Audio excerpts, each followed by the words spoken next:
Yo, ben c'est Trash Dika, aussi connu sous le nom de Trash de Villel. Comment dire d'où je sors? Frérot, je sors de l'égout, comme étant tu ninja, tu vois. Ma motivation, en vrai, dans la peinture, ce serait d'être... je voudrais m'imposer comme le plus important artiste de ma génération de monter. Avant d'arriver à l'âge, je suis passé par 2-3 étapes quand même, tu vois. Je suis passé par la publicité, graffiti, la musique, tout ce qui dit clip, vidéo aussi. J'ai joué dans le premier long métrage rayonné, qui est Zama Paradise, réalisé par Decapitchi. Il y a eu un ensemble incroyable de péripéties qui ont fait que j'en arrive à là maintenant. En fait, bon, à la base, c'était pas du tout ça que je voulais faire. Enfin, moi, je voulais être comme tous les gens de mon époque, je voulais faire rappeur et tout, avoir la gloire, etc. Mais finalement, je me suis dit que mon truc à moi, en vrai, c'est plus donner, en fin de compte.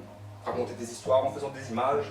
Raconter des histoires en une frame, tu vois, c'est un truc qui me fait planer, tu vois. Et pour moi, l'art, c'est plus donner que recevoir, du coup, maintenant je suis là.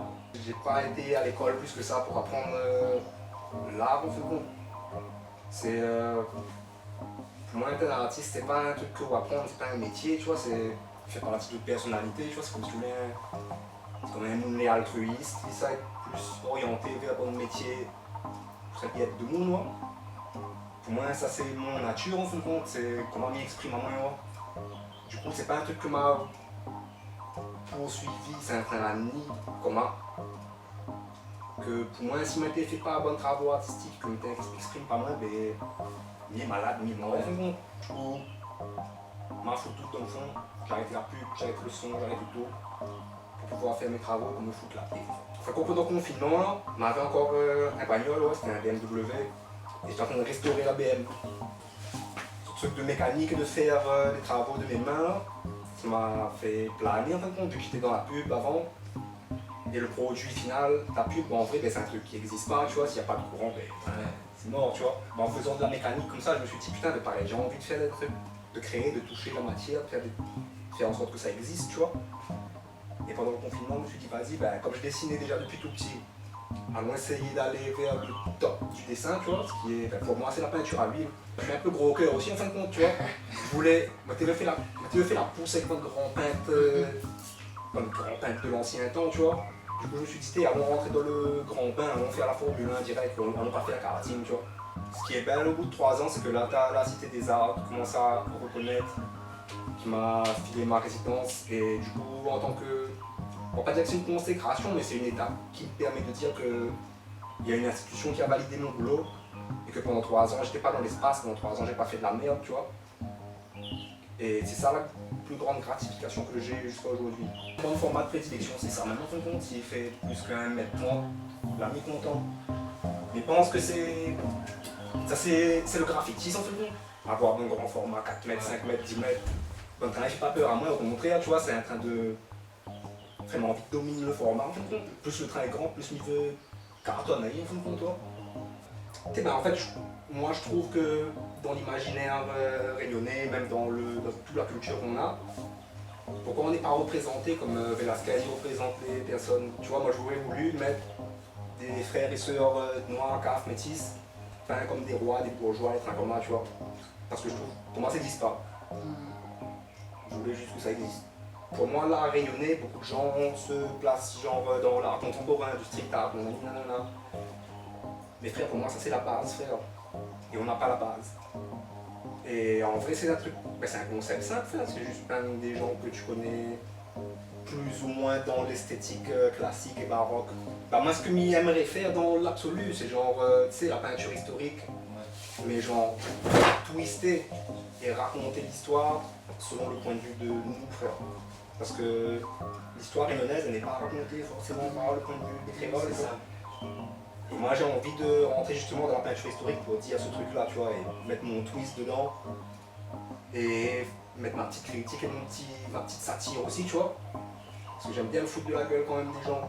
Ben, en peinture, disons que il y a Diego Velasquez que respecte de ouf, tu vois. Il y a Paul Rubens, il y a Ilya Repin aussi qui est russe, lui aussi c'est un... Lui pour raconter des histoires, aïe aïe man, on est trop sérieux. Le gars fait une peinture, les gens viennent donner des coups de couteau dedans parce que genre... Ouais. J'aimerais arriver à ce stade-là. Après principalement c'est un tas de cinéastes aussi, tu vois. Genre les Nicolas Winding Refn, genre ce gars-là a une photographie très spéciale, tu vois. Et faire même Quentin Tarantino, ces gars-là sont forts pour raconter des histoires, tu vois. Même il y a des gars qui sont même pas dans la peinture, genre Michael Jordan, comment il fait son travail, ben, ça m'inspire à faire le mien, tu vois. Parce qu'il a dit un truc qui m'a blessé une fois, ce gars-là. Il a fait frère, il a une responsabilité envers tous les gens qui prennent la route pour venir voir le match. Le gars obligé de s'entraîner de ouf, tu vois.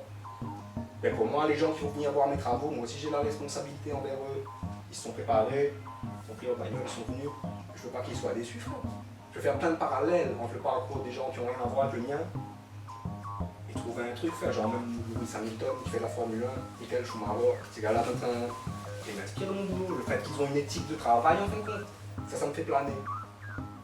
Sinon, il y a une grande inspiration aussi que j'ai, c'est Miyamoto Musashi, tu vois, c'est le plus sérieux samouraï du Japon, un des plus anciens gars. Et le gars a écrit un livre, tu vois, c'est 21 lois du Dokodo. Et tous les jours, je lis ça là, genre, ça m'aide à faire mes travaux, frère. Ça m'aide à rester sur la voie du samouraï, en fin de compte, tu vois, et pas s'inventer, pas perdre le temps ailleurs. J'aime bien prendre deux concepts qui ont plus ou moins rien à voir et essayer de mettre en corrélation le train. Du coup, ouais, ben mes références, ouais, elles sont un tas bibliques, mythologiques, historiques. J'aime bien mélanger ces trucs-là avec des trucs modernes un peu, tu vois. Mais en fait, je veux dire par là que nous les Réunionnais, on est grave combatifs, mais on ne se bat pas pour les bonnes raisons. Et la peinture, c'est ça en même compte. La peinture que je prépare, c'est une scène de meringue avec les trois petits symboles pour dire ouais, c'est beau, glorification de la violence, mais allons se battre pour les bons trucs quand même, tu vois. On voit pas, en fait, c'est comme si, enfin, compte, moi j'ai une idée de ce que j'ai envie de faire, tu vois, genre au niveau de la compo, j'ai quand même calé une compo. Après c'est un combat, en compte, faut que tu bats avec le truc parce que lui il est pas d'accord, donc tu veux l'obliger à faire ça. Et du coup, je connais pas trop comment ça va sortir. De trois coups, j'ai déjà échoué aussi, tu vois. J'ai regardé des peintures en me disant, ouais, j'ai pas réussi à faire ce que je voulais faire, tu vois. Et du coup, ouais, j'ai jamais ce truc d'idée finie. J'ai une idée de ce qui pourrait fonctionner, mais c'est un espèce de combat après, tu vois. Mais à la fin, là, c'est comme si en tant qu'artiste, ton cœur, il connaît ce quoi qui est bon, ce quoi qui est pas bon. Du coup, t'as juste à te fier à ton instinct. Mais ouais, moi, j'ai toujours respecté les gens qui se disent qui savent d'entrée de jeu ce qu'ils veulent. Et moi je m'octroie toujours une petite marge de freestyle et de l'imprévu, qu'est-ce que ça va apporter, tu vois. Une émotion préférée, ouais, c'est la peur. C'est l'instinct de survie, tu vois. C'est la peur qui me pousse à faire ces trains-là, genre si je vais travailler 35 heures par semaine dans un boulot normal et que je peux pas faire ça, frère, comment je vais crever, ça me fait peur de ouf, frère. L'anxiété incroyable de, tu vois, ne pas pouvoir faire ce que je dois faire. Et moi, ce que je dois faire, c'est ça, c'est pas autre chose, tu vois. Du coup, ouais, j'ai peur souvent. Du coup, il y a une notion d'urgence aussi. De ouf. De ouf. T'es obligé de... Ouais.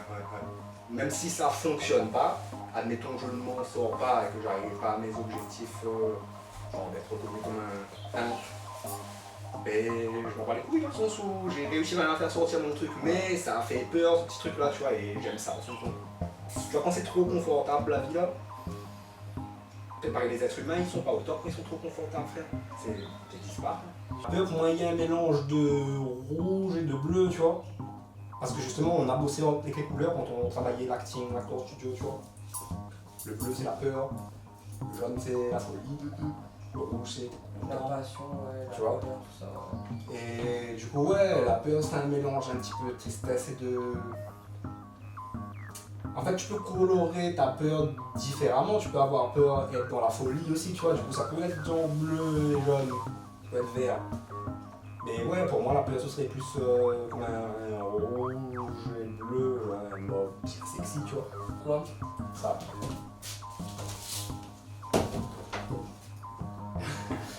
Yes. La confusion générale.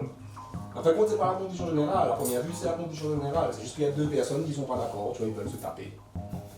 Lui, le mousquetaire, il est pas d'accord avec les bouffons. Et la meuf, elle dit non, les gars, partez pas. Le Capharnaüm, pour moi, c'est genre. C'est la surcharge de l'information. Le Capharnaüm, c'est le baroque, frère. Mais je suis dans le baroque. Et non, finalement, on pense n'a pas rien de tout dit là-dessus. Hein.